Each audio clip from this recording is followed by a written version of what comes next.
हल्द्वानी में आज उत्तराखंड एकता मंच की ओर से एक महत्वपूर्ण बैठक आयोजित की गई। इस बैठक में करीब 500 से अधिक लोग शामिल हुए। बैठक का मुख्य एजेंडा उत्तराखंड में 5th शेड्यूल एंड ट्राइब का लागू होना और स्थानीय लोगों के हितों की सुरक्षा था। बैठक में वक्ताओं ने जोर देकर कहा कि आज उत्तराखंड के मूल निवासी रोजगार की तलाश में बाहर पलायन कर रहे हैं। वहीं दूसरी ओर बड़ी संख्या में बाहरी लोग पहाड़ों में आकर जमीन खरीद रहे हैं और जंगलों में होटल और अन्य निर्माण कर रहे हैं। इस प्रक्रिया से प्रदेश के पर्यावरण और प्राकृतिक संसाधनों पर गहरा असर पड़ रहा है। वक्ताओं ने स्पष्ट किया कि यदि उत्तराखंड को अलग राज्य का दर्जा मिला है तो इसके मूल निवासियों के अधिकारों और रोजगार की सुरक्षा को प्राथमिकता देना अत्यंत जरूरी है। उन्होंने कहा कि 5th शेड्यूल लागू कर स्थानीय लोगों को उनके जमीन, जंगल और प्राकृतिक संसाधनों के अधिकार सुरक्षित करने की आवश्यकता है। बैठक में यह भी चर्चा हुई कि पलायन को रोकने के लिए स्थानीय युवाओं को रोजगार उपलब्ध कराना होगा। कृषि, पर्यटन, हस्तशिल्प और पारंपरिक व्यवसायों को बढ़ावा देकर रोजगार सृजन की ठोस रणनीति बनाई जानी चाहिए।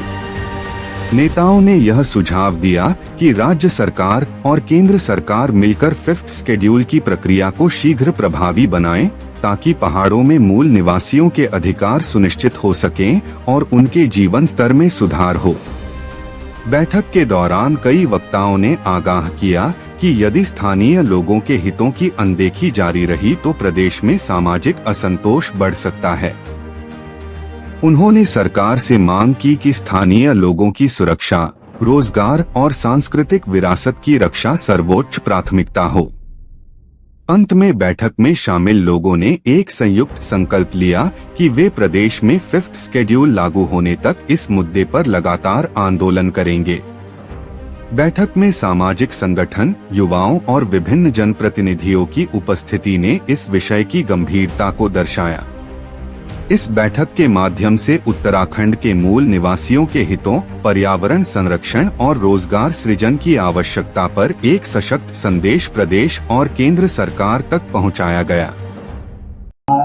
आज जो जनसभा का उद्देश्य था कि पहाड़ को 5वीं अनुसूची लागू किया जाए और उससे पहले ट्राइब स्टेटस दिया जाए। अब ट्राइब स्टेटस क्यों? क्योंकि आज की डेट में हमारे युवा बेरोजगार हो रहे हैं, हमारे युवाओं की शादी नहीं हो रही है। तो पहाड़ के अंदर जब रोजगार बढ़ेगा 5वीं अनुसूची के एसटी के माध्यम से, तो कम से कम 50% का एसटी आरक्षण, 7.5% का सेंटर में आरक्षण और नदी और जंगल से रेत निकालने का जो प्रावधान है वो हमारे ही पहाड़ी लोगों को मिलेगा। तो ये पूरा का पूरा रोजगार का आंदोलन है। तो आप इसको ऐसा समझिए कि आने वाले टाइम पे ये रिवर्स माइग्रेशन, जब एसटी का सर्टिफिकेट लोग पहाड़ पे, तो रिवर्स माइग्रेशन हो जाएगा। तो इसलिए आज हम यहाँ पे 500-700 लोग, जो हम एक्सपेक्ट कर रहे थे कि 1000-1500 लोग आएंगे, 500-600 लोगों में सिमट गए। पर चलो, यही हमारी योजना है जिनसे हम शुरुआत कर रहे हैं। अगले देखिए, ऐसा है कि अभी तो ये एक जनसभा हल्द्वानी में है और आने वाले टाइम पे हम 1 साल के अंदर इसी हल्द्वानी को 10 से 12 हजार लोगों में दोबारा भरने वाले हैं। क्योंकि अब हमारी जनसभाएं पहाड़ के अंदर होने वाली है, चाहे वो अल्मोड़ा हो, चाहे बागेश्वर हो, कपकोट हो, और ये मैक्सिमम हम काम कुमाऊं के अंदर ही करेंगे।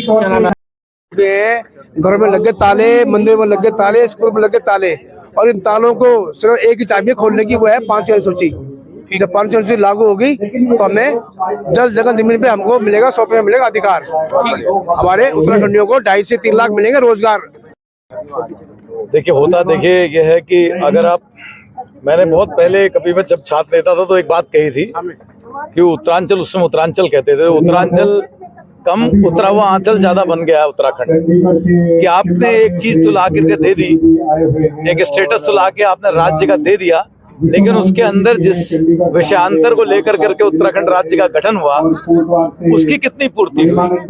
तो उसमें जब ये शेड्यूल 5 की सारी हम बातें सुनते हैं, जब इसके बारे में जब गहनता से अध्ययन करते हैं, तो उसमें मैं सबको तो नहीं कहता, लेकिन कुछ प्रमुख चीजें ऐसी हैं जरूर जो लागू होना चाहिए, जो आगे नजर पे आए कि हम अगर उत्तराखंड राज्य भौगोलिक परिस्थितियों को लेकर के बना था, उसका कोई महत्व है। जब आपने कोई चीज पकड़ा दी, मतलब बंदूक पकड़ा दी, उसमें गोली नहीं दी, तो फिर उस बंदूक के रहने का क्या फायदा? तो शेड्यूल 5 जो है, मैं समझता हूँ इसकी कुछ धाराएं, सब तो नहीं कहता, लेकिन कुछ धाराएं, मेरा अपना ये मानना है उनका जो है जरूर लागू होने चाहिए, जिससे कि रियल में कुछ स्टेटस मिले। और विशेष तौर पर अब ये हम देख रहे हैं कि पलायन की वजह से उत्तराखंड के जो क्षेत्र हैं, जो विशेष तौर पर जो दूरस्थ क्षेत्र हैं, वहां पर जनसंख्या कम, घनत्व तो कम होने की वजह से सारी सीटें आपकी 4 जिलों में सीमित होकर के रह गई हैं। ये बड़ा गंभीर प्रश्न है।